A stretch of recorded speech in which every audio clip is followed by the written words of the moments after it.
Hi mga Mars, so ayan daw din nato ang FB Reels B. Hi, nalingaw ko og panghipo sa mga gamit sa akong anak na mga daan niya nga notebook sa iyang school. Sayang man kung ilabay kay katunga ra may magamit. Kunya hilig man siya magkuan, busy sa iyang book, magsig drawing na mo ni karon akong kalingawan karong summer.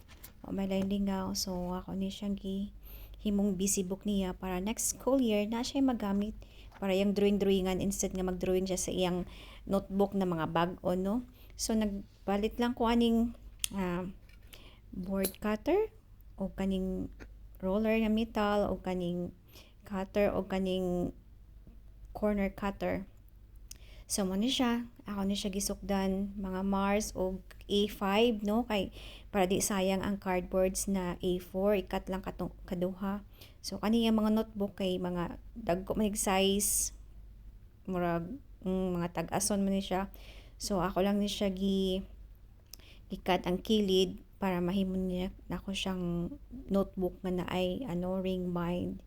So kay na busy man tag tanaw-tanaw ng mga reels at pud ni suwayan ang kaning unsaon ni paghimong reels. So first time ni nako mga Marcy. So tanawon naton sa resulta ani. So mo na siya nagamit tuod ko og glossy nga sticker para wala sa ako nagprint oy plain lang sa na siya i-cover na ako sa cardboard para lang naa siya hard cover sa iyang busy book. So far kani siya ang gigamit is okay sad maghinay lang tagkat sa papel kay wala pa tay rim cutter masamad niya tana sao na lang madisgrasya ta simba ko. So gikat na inuhuman ako katanan, no, ikat na ko ang corner anya kana tuod ang mga Marcy palitan na ako gagamit ang you get a gift card kay eskwela man ko sa eskwela tagaan ko sa mga ginikanan sa akong estudyante ba na mga buotan.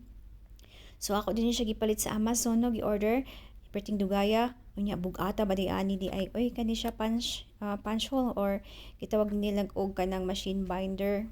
Siya mo na siya duha tulo akong nahimo karong adlaw busy book nya kana iya ko nung drawingan